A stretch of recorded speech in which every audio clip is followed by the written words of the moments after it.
Hello नमस्कार, welcome to Kargil news India में आस्था शर्मा। तो आइए आज की बड़ी खबरों पे नजर डालते हैं।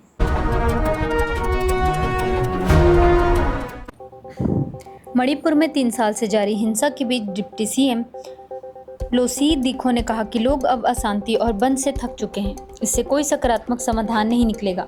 उन्होंने शांति, संवाद और स्थिरता पर जोर देते हुए कहा कि राज्य को आगे बढ़ाने के लिए हिंसा का रास्ता छोड़ना होगा। टाडा कोर्ट ने यासीन मलिक की उस याचिका को खारिज कर दिया जिसमें गवाहों की पहले से जानकारी देने की मांग की गई थी, कहते हुए कि ऐसा करना जोखिम भरा हो सकता है। यह मामला 1990 में कश्मीर में भारतीय वायुसेना के जवानों की हत्या से जुड़ा है, जिसकी सुनवाई जारी है।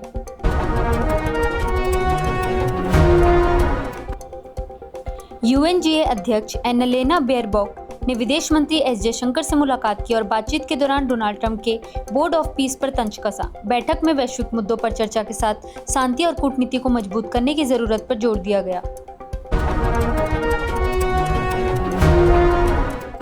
पुष्कर सिंह धामी ने विधानसभा से केंद्र के महिला आरक्षण प्रस्ताव के समर्थन में प्रस्ताव पारित करने की अपील की। उन्होंने कहा कि महिलाओं के सशक्तिकरण पर राजनीति नहीं होनी चाहिए, क्योंकि वे अब नेतृत्व की भूमिका में आगे बढ़ रही हैं।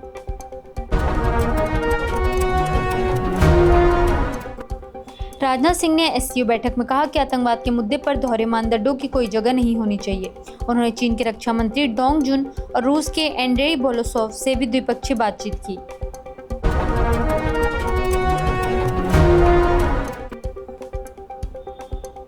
आतिशी ने राघव चड्ढा की शादी पर टिप्पणी करने वाले पार्टी नेता पर कहा कि वह इस मुद्दे पर बात नहीं करना चाहती।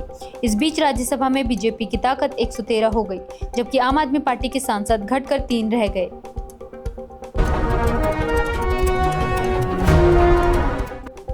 ईडी ने Reliance communications bank fraud case में 3034 करोड़ रुपए की संपत्ति अटैच की, जिसमें मुंबई का फ्लैट और खंडाला फार्म हाउस शामिल है। रिलायंस अनिल अंबानी ग्रुप से जुड़ी कुल जब्ती अब 19,000 करोड़ रुपए से अधिक हो गई है।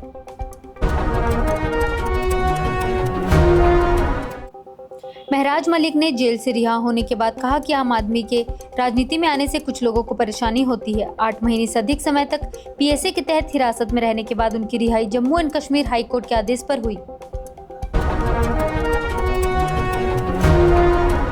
मध्य प्रदेश सरकार ने यूनिफॉर्म सिविल कोड लागू करने की दिशा में कदम बढ़ाते हुए 6 महीने में ड्राफ्ट तैयार करने के लिए एक पैनल गठित किया है। यह कदम भारतीय जनता पार्टी के राष्ट्रीय एजेंडे के अनुरूप है, जैसा कानून पहले उत्तराखंड और गुजरात में लागू हो चुका है।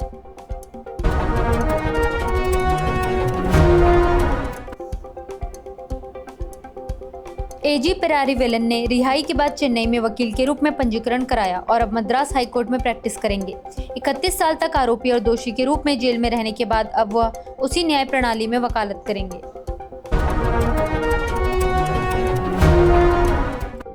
किंग्स चार्ल्स III ने मजाक में कहा, आप फ्रेंच बोल रहे होते।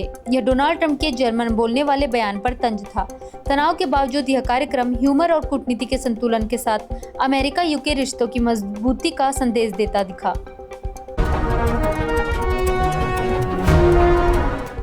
डोनाल्ड ट्रंप ने कहा कि उनकी मां को किंग चार्ल्स III पर क्रश था और मजाक में उन्हें बहुत क्यूट बताया। उन्होंने क्वीन एलिजाबेथ II को भी याद करते हुए उन्हें बेहद खास बताया, जिनकी कमी दोनों देशों में महसूस की जाती है।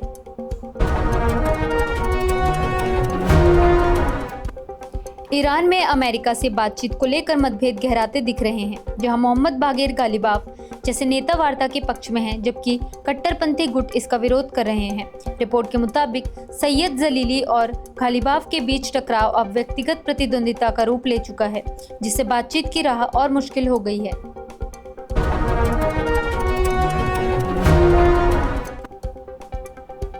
डोनाल्ड ट्रंप ने दावा किया कि किंग्स चार्ल्स III भी इस बात से सहमत है कि ईरान को कभी परमाणु हथियार नहीं मिलने चाहिए। वहीं ईरान ने युद्ध विराम के लिए प्रस्ताव देते हुए स्ट्रेट ऑफ हॉर्मस खोलने की बात कही, लेकिन परमाणु और प्रतिबंध जैसे मुद्दों को फिलहाल टालने का सुझाव दिया है।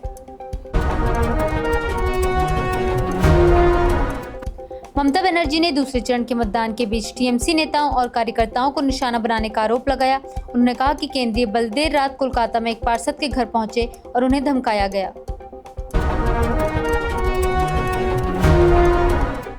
भारतीय जनता पार्टी ने गुजरात निकाय चुनाव 2026 में ऐतिहासिक जीत दर्ज करते हुए सभी 15 नगर निगमों पर कब्जा कर लिया। पार्टी ने 9,900 से अधिक सीटों में से करीब 6,472 सीटें जीतकर रिकॉर्ड बहुमत हासिल किया।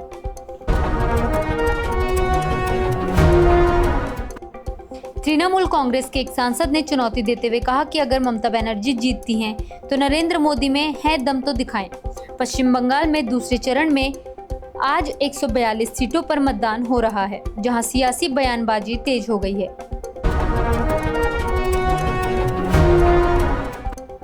निर्मला सीतारमण ने विकसित भारत 2047 के लक्ष्य के लिए समावेशी विकास और बड़े पैमाने पर स्किलिंग पर जोर दिया। उन्होंने कहा कि विकास ऐसा होना चाहिए जिसमें समाज के हर वर्ग की भागीदारी हो और सभी को उसका लाभ मिले।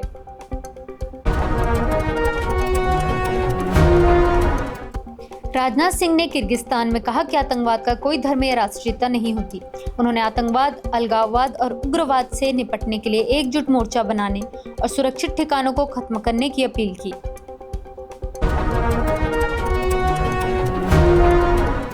भारतीय जनता पार्टी ने गुजरात निकाय चुनाव में सभी 15 नगर निगमों पर जीत दर्ज करते हुए 6,400 से ज्यादा सीटें हासिल की। इस चुनाव में AIMIM और समाजवादी पार्टी ने भी पहली बार राज्य में अपना खाता खोला। ईरान के डिप्टी मंत्री ने संकेत दिया है कि युद्ध खत्म होने के बाद भी स्टेट ऑफ हॉर्मज़ से जहाजों की आवाजाही पूरी तरह फ्री नहीं होगी, बल्कि उन्हें ईरानी सेना से अनुमति लेकर ही गुजरना होगा। डोनाल्ड ट्रंप ने शांति वार्ता ठप होने के बीच अधिकारियों से स्टेट ऑफ हॉर्मज़ पर लंबे समय तक अमेरिकी नाकेबंदी की तैयारी करने को कहा। रिपोर्ट के मुताबिक युद्ध रोकने या फिर से बमबारी जैसे विकल्प ज्यादा जोखिम भरे माने जा रहे हैं। भारतीय जनता पार्टी ने तृणमूल के डायमंड हार्बर मॉडल पर निशाना साधते हुए बूथों पर चुनाव चिन्ह टेप करने का आरोप लगाया। पार्टी के मीडिया प्रभारी अमित मालविया ने फाल्टा के प्रभावित बूथों पर दोबारा मतदान कराने की मांग की।